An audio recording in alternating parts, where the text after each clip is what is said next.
Hey, Tanner, thanks. Yeah, so we are talking comedy with a twist. Holland Park Theater tonight, having a big show. And we're joined by the man that's headlining and doing all the comedic and hypnotist things, Philip Orley.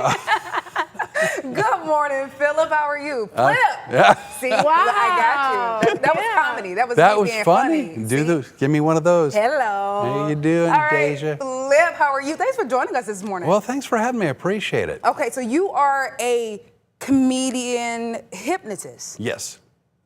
Tell us what that is. So, I don't think people would think, hypnosis is funny. Like, how do those two mix? But they really are, and I'll tell you why.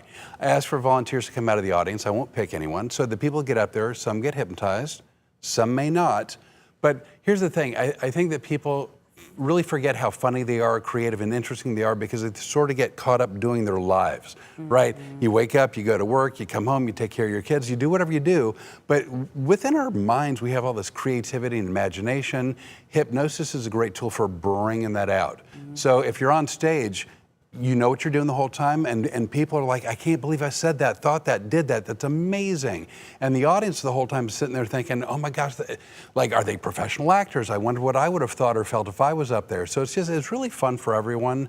On stage, it's a creative and wonderful experience. In the audience, it's really funny and very improvisational. It's just a really fun night of 2.5 hours of comedy. Yeah, I read from your website that a big focus is not on embarrassing audience members, but really entertaining them. Can you kind of talk about that distinction that you can bring in? So I think a lot of hypnotists, the stereotype is, and sadly it's sometimes deserved, is that the volunteers are going to be the sort of the butt of the joke to entertain the audience. And I just don't think that's necessary. In other words, to have someone bark like a dog, right? To me, it'd be much more interesting to have the two of you live in a neighborhood, and all of a sudden, a UFO came down and crashed in your neighborhood, destroyed the homes, nobody got hurt, but now you're making a nationwide tour to tell America about this UFO invasion that took place. So now you're being creative, you're interacting, you're talking about things, sometimes maybe speaking with an alien language. And so again, when you leave the stage at the end of the night, it's like, where'd that language come from? How did I start talking about this? But you're not, you're not being humiliated, and there's no reason to, in my opinion. Yeah, I like that spin on that, Flip. Okay. Now, how did you even get into this? It's a bad story. Oh no, is it TV appropriate? Oh, it is. Okay, go ahead, tell it then. I'm old, so today it's horrible, and I would go to jail and whatnot. But when I was in when I was in 6th grade, I asked a girl to go to a dance, and she said, "No, I like you too much." I was in the friend zone. Okay. And I ended up finding a book with the title "How to Pick Up Girls with Hypnosis." And all I wanted to do is like, you'll go to the dance with me. Right? That was it. And then she, on the playground, she kicked me in the groin. So a lesser man would have quit, but I thought, you know what? I'm going to figure this out. Try one didn't work, but what a story. Yeah. It's not what you expected. Not at all. But from there, I studied hypnosis with a hypnotist for 3 years. I studied psychology at University of Arizona, and I actually began taking it really seriously. But I got on stage at 18 years old as a stand-up comic. And I did comedy from 18 to about 22 or 3, and then I started mixing in the hypnosis.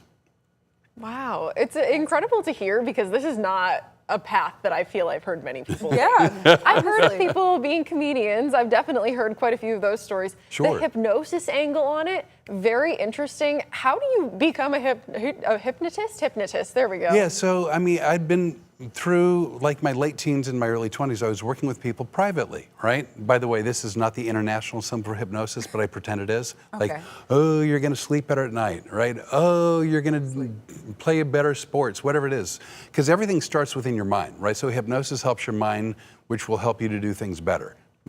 One day, I'm doing shows in Phoenix, Arizona, which is where I'm from, and a buddy of mine kept daring me to do hypnosis on stage.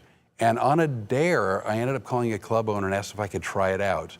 And I did a show, and it worked really well, and I started doing it like full-time from that point on. But it was literally on a dare. That was not my focus. I wanted to do hypnosis my whole life, but I wanted to do comedy my whole life. It never dawned on me to mix the two. Wow, and you have been pretty successful. I've been doing this my entire adult life. I got a job for 3 months during COVID. In fact, my best friend had hired me, and then he fired me because he said that I was an HR nightmare. No, Flip, I could imagine.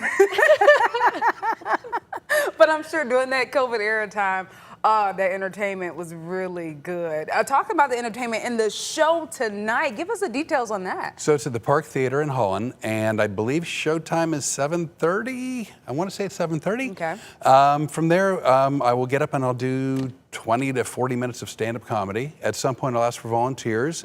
Whoever wants to show up on stage can until the chairs are filled, and then when they're filled, they're filled. The thing with me, like 40 to 60% of the volunteers get hypnotized. So on any given night, if I get 10 volunteers, probably 6 are going to get hypnotized, 4 won't. And then it's just a night of entertainment, but it's also really spontaneous and improvisational. So if you were to say, what are you going to do tonight? I have no idea. I'm going to make it up as I go. Now that's the exciting feature, to get folks to come out. You don't know what you're really going to expect. Idea. And you know what? Like, I'm here, I'm thrilled I'm here, but I probably won't get a chance to be back for at least 6 months to a year. Because we're traveling all over the country. So if you're going to see it, tonight's your only chance to do it. And this sounds very self-serving, but I go places where people go, I've seen your show 15 times, and we've been talking about it for the last 20 years. Wow. So it is a memorable show. Okay. Well, Flip, definitely hoping for a great turnout tonight. You're going to do amazing things. I'm sure it's going to be really good. Yeah. It's fun. Good luck to you. Thanks so much. And thank you for joining us this morning. It's great to be here. Absolutely. All right.